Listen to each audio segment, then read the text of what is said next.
Yeah, why not? Okay, hello everyone. My name is Marta Nieves, and I have been in this community area, the greater Omaha area, and in the state of Nebraska for over 50 years.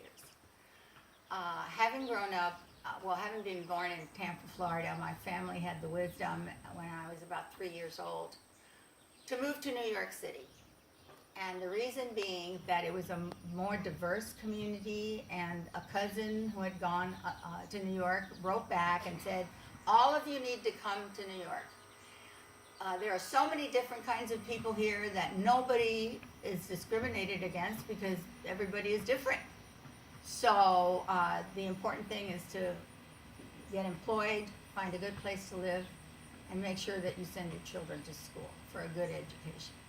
So I am very grateful to my family for having the wisdom to move to New York City for better opportunities, for good work, and to get away from the tremendous discrimination that existed, not only for Black individuals in the community, but also for Latinos and for Cuban Americans at that time.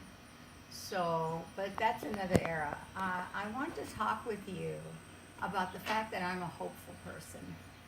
And even in the midst of the tragedies that we're seeing, COVID-19, the present administration that does not know how to respect our Constitution, the founding fathers and founding mothers of this country had an idea, and it became the United States of America.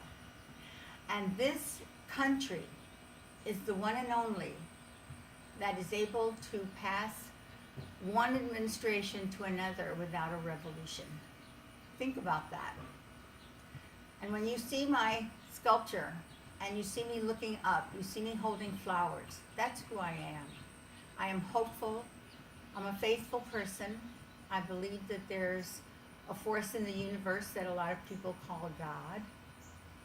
And I believe in that force, and I believe it's a good force. And I think that always keep hope. Always find something to laugh with or for, and live your lives with a lot of love, because that's the most powerful force in the world. And if you do things with great love, they will come out in a good way. Even through pain and sorrow, even through challenges of any kind.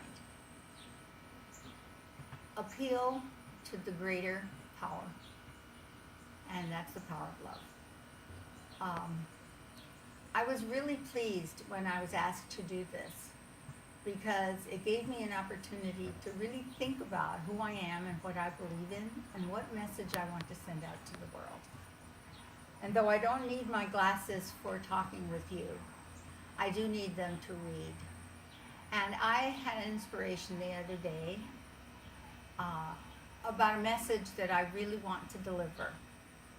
And it has to do with the difficult times that we are going through right now. Those of us who have hope, those of us who believe in the goodness of human beings, those of us who want to have a better world and will work for it, that's who I am. And I am blessed to have many, many people around me who feel as I do.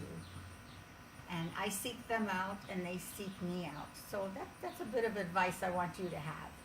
To be able to choose to have friends, family members, people who will energize you and will validate that love is the greatest force in our universe.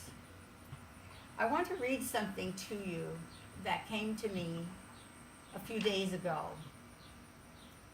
And although now a lot of us may be complaining and not be happy with having to stay at home or to stay away from people, and I don't know about you, but I'm a hugger, and I'm so hug crazy that I'm praying that this gets resolved sooner rather than later, so that I can hug my family, hug my friends, and feel that warmth and caring personally. As I was thinking about a message that went with my piece that Lady put together, which I am very grateful for, that in this time of COVID, and yet in general, I believe that the message of building back better really appeals to me, because as we go through life,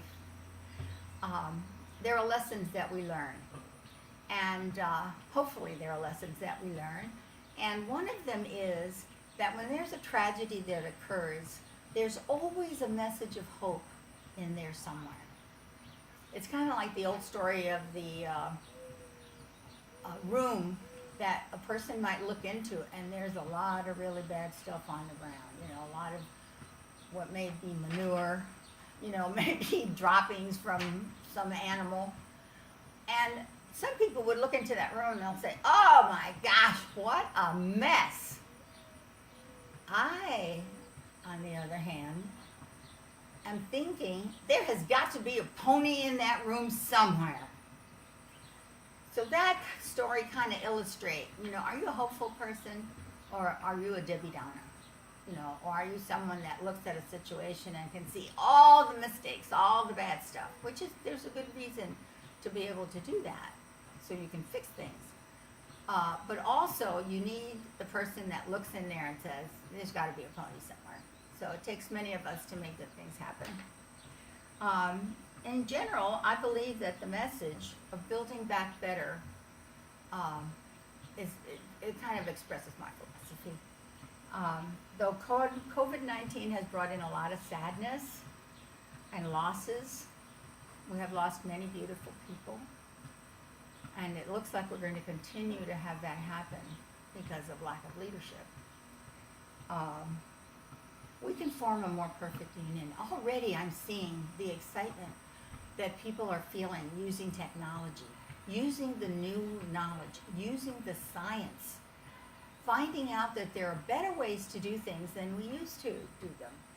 So I'm on the side of figuring out how we can build things better. How can we use what we know? How can we use the new discoveries? How can we use the new ideas that young people bring to the world? And turn over the leadership to a lot of our young people who are ready to take on the challenges of the present and the future.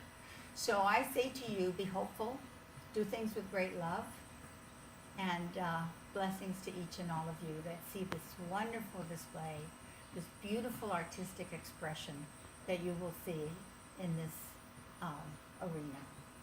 Thank you.